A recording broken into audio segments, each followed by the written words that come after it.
শক্তি সামর্থ্য থাকে আমরা মাঠে মোকাবেলা করবো, কিন্তু আওয়ামী লীগকে আর মাঠে যেন না দাঁড়াতে পারে এই মুহূর্তে সরকারের উইলের এগেনস্টে যে,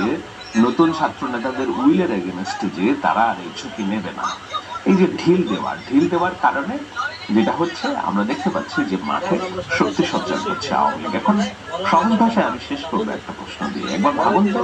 আওয়ামী লীগ যদি এইভাবে প্রতিদিন একদিন গাজীপুর, একদিন নগরবন্দর, একদিন ধানমন্ডি, একদিন গুলশান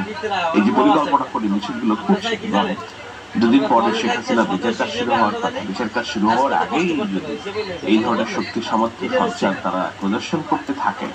কি হবে রাজনৈতিক পরিস্থিতি? দুদিন পরে এই আওয়ামী লীগের মিছিল ঠেকাতে কিংবা তাৎক্ষণিকভাবে প্রতিবাদ করতে ওদের পরিকল্পনা, ওদের সংঘবদ্ধ হওয়ার যে প্রচেষ্টা, সেগুলোকে লোকেট করে সেগুলোর বিরুদ্ধে ব্যবস্থা নেওয়ার শক্তি সামর্থ্য সাংগঠনিক ভাবে নতুন দলটির আছে কিনা, নাকি আওয়ামী লীগকে ট্যাকেল দেওয়ার জন্য, আওয়ামী লীগকে সরাসরি ফেস করার জন্য একমাত্র সক্ষম অর্গানাইজেশনাল স্ট্রাকচার, সুপার পাওয়ার যেই দলটির আছে, সেই দলটিকে যদি আপনি